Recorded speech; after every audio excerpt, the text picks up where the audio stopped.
This is your midweek Barbados Today Evening News Update for Wednesday, December the 5th. Thanks for joining us. I'm Emmanuel Joseph. President of the Barbados Economic Society, Shane Lowe, tells the government to fast-track a deal with the island's external creditors. He warns that the longer government's external debt restructuring hangs in the balance, so too will the island's ability to regain access to the international market. Lowe told Barbados Today it was in the best interest of both sides to reach an agreement on the matter, saying that there's need to regain access to international capital markets as of funding from the International Monetary Fund and other multilateral lending agencies slows down. 3 months ago, the Mayor Mortley-led administration announced a debt restructuring plan for local holders of government debt, exchanging loans for new debt instruments with lower interest and a longer repayment period. Officials had also promised a similar deal for external creditors in the not-too-distant future. Government Special Advisor on the Economy, Professor Avinash Prasad, recently told Barbados Today that the government's current adjustment program has placed it in a position that it does not need to borrow any more money from the external creditors, so the island can afford to wait to ensure that it gets the best deal that is fair to all. He, however, assured the external creditors will be engaged. Lowe, however, maintains that it is in the best interest of both parties to come to an agreement on this matter, warning that further delays could also affect future upgrades to the government's credit rating and hence limit its access to foreign private sector capital. No more excuses for coconut shells on the highway. That's the view of Public Relations Officer for the Barbados Vendors Association, Valentino Barrow, in light of the removal of the controversial tipping fee by the Sanitation Service Authority. He tells Barbados Today that since vendors no longer have to pay the $25 per ton charge for the disposal of coconut shells to the Barbados Sustainable Recycling Center and have access to shredding services offered by the Ministry of Agriculture, there is no reason why vendors should not dispose of their refuse properly. First of all, I think that we will speak to our people to sensitize them about actions that we think should be taken to not only preserve the industry, but to protect it.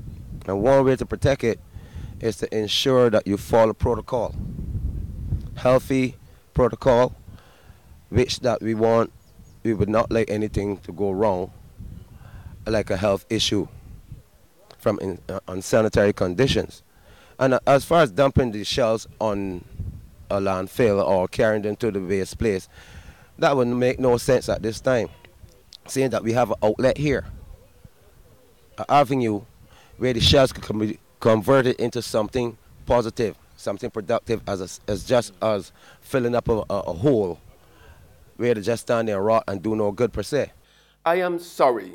Transport and Works Minister Dr. William Dugate is apologizing to residents of Flagstaff Road, St. Michael, amid growing complaints about a slowdown in road repairs in the community. Residents say they have had to put up with large holes in the road, dust, long lines of slow-moving traffic during rush hours. Minister Dugate tells Barbados Today it is regrettable that the process has been taking so long, but explained that the former Democratic Labour Party was partially to blame because the project was under the wrong head of government's expenditure. He added that the works was also slow because of plans to install natural gas in the area. We had to go back to Parliament to change the head, and that is what had some delay on it. And then secondly, I must apologize, I added to the delay because I put in that we had to have natural gas, because it could not be that we were going to do the road and not simultaneously put the natural gas mains in. So that has meant a further delay, and it has compounded the issue in terms of time. But I'm happy to say that the natural gas now is in, and the contractor is about to restart. In fact, he was supposed to restart on Monday to do the slipper curb on the other side of the road. And as soon as that is done, he tells me that will take about 2 weeks. Then we will resurface the top layer, and that first half, where the natural gas is in, should be done. So I'm asking the residents of Flagstaff and the surrounding areas to bear with us. It's going to take time. We're trying to do the best we can. More CARICOM skilled nationals will soon be able to move freely across the region. That's among some of the key decisions taken by regional leaders at a special two-day summit in Trinidad and Tobago to advance the CARICOM single market and economy. Now, Prime Minister Mia Mottley told a news conference last night that member states willing to allow the full movement of CARICOM nationals will do so over the next 3 years, as she outlined some of the new categories of workers that can access the benefit. And we've agreed that administratively, those new categories of workers that Prime Minister Holness referred to will be allowed to move between now and February. Agricultural workers, for whom obviously there is no CVQ or NVQ, but we all know who are the farmers and who are the agricultural workers in our region. We are accustomed seeing them go out sometimes to seasonal programs outside of the region. Some are already moving within the region. We want to make it seamless for them to do so. Countries like Suriname are badly in need of agricultural workers, and therefore this is welcome news for them. We've agreed that security guards, Jamaica's made a strong case for security guards to be included in the category of workers. We've now agreed that that should happen so that the difficulties that security guards have been having moving through the region will be a thing of the past.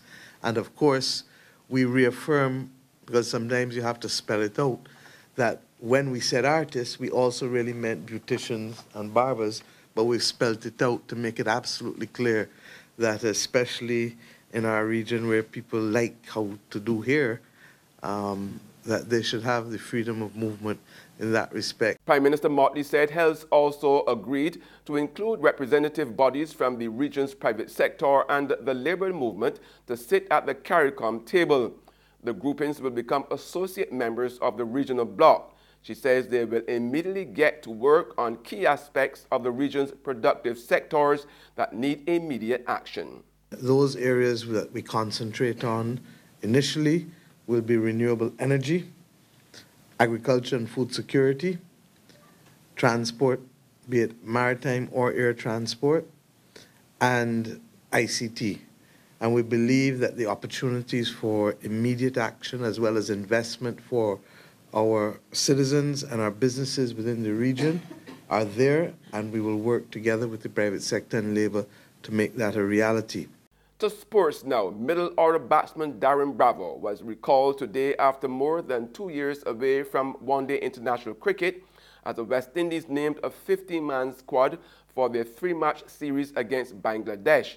Left-hand Bravo won the last of his 96 one-day international caps against Pakistan in October 2016, but returns after featuring in the West Indies' recent 2020 series in India. Regular T20 skipper Carlos Brathwaite and Roston Chase were also brought back for the ODI series starting in Dhaka on Sunday. Recent debutants Fabian Allen, Chandrapal Hemraj and O'Shane Thomas retained their places after the ODI series against India last month. There's regional and international news after this short break.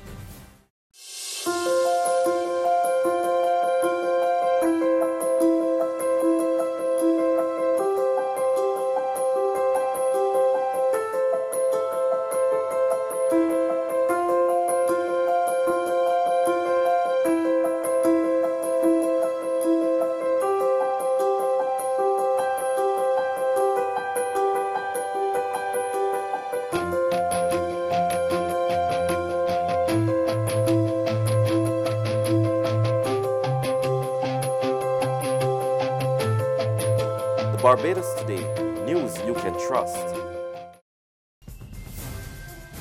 Welcome back with news from the region now. In Jamaica, to be exact, a stinging report on the operations of the Petroleum Corporation of Jamaica.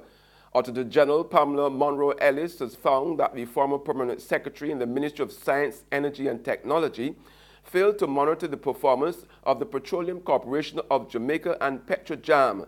In her report, the Auditor General examined the submission of minutes and reports to the Ministry of Science, Energy and Technology (MSET) over a 5-year period, 2013 to 2018. She pointed to a 2010 decision by Cabinet which stated that permanent secretaries as accounting officers should receive copies of board minutes and corporate plans for all public bodies under their portfolio. However, the Auditor General found that Petrojam's board did not comply with the reporting requirements established in law Neither was there oversight by the permanent secretary. Over the 5-year period under review, it was revealed that Petrojam was tardy in submitting the required minutes from board meetings and reports to the ministry. The report stated that being a subsidiary of the PCJ should have played an active role in monitoring the operations and performance of Petrojam. It further states that the Ministry of Energy and Technology did not establish the required enabling reporting framework as part of its oversight role. Also, for the period under review, it was found that the PCJ did not meet on important issues pertaining to Petrojam's strategic and operational performance. According to the Auditor General, it is the responsibility of the Permanent Secretary to monitor the performance of the PCJ and Petrojam against expected results, manage risks, and advise and inform the Minister accordingly. However, MSET was not active in monitoring and overseeing Petrojam's operations. Further afield, former President George H.W. Bush was hailed at his state funeral today as a warrior statesman of uncommon personal kindness who went from being a hero of American conflicts to representing a bygone era of civility in politics. Bush, the 41st U.S. president, died last week in Texas at age 94. George H.W. Bush's full life and decades of public service celebrated by the nation he once led in a final farewell in Washington. U.S. and foreign dignitaries gathering to pay their respects, including President Trump, former Presidents Obama, Clinton, and Carter, and German Chancellor Angela Merkel. The bitter political feuds of recent years set aside in honor of the 41st president, who is lionized as a man who personified civility and duty to country. In a first for the nation, Bush was eulogized by another former president, his son, George W. Bush. Dad could relate to people from all walks of life. He was an empathetic man. He valued character over pedigree, and he was no cynic. He looked for the good in each person, and he usually found it. Bush also remembered by his son as a man devoted to family, breaking down as he ended his remarks. So through our tears, let us know the blessings of knowing and loving you, a great and noble man, the best father a son or daughter could have. Heaven, as perfect as it must be, just got a bit kinder and gentler. Bush, who passed away at age 94, will be buried Thursday in Texas alongside his late wife Barbara, to whom he was married for 73 years. And that's news and sports, but for the very latest, visit our website at www.barbadostoday.bb.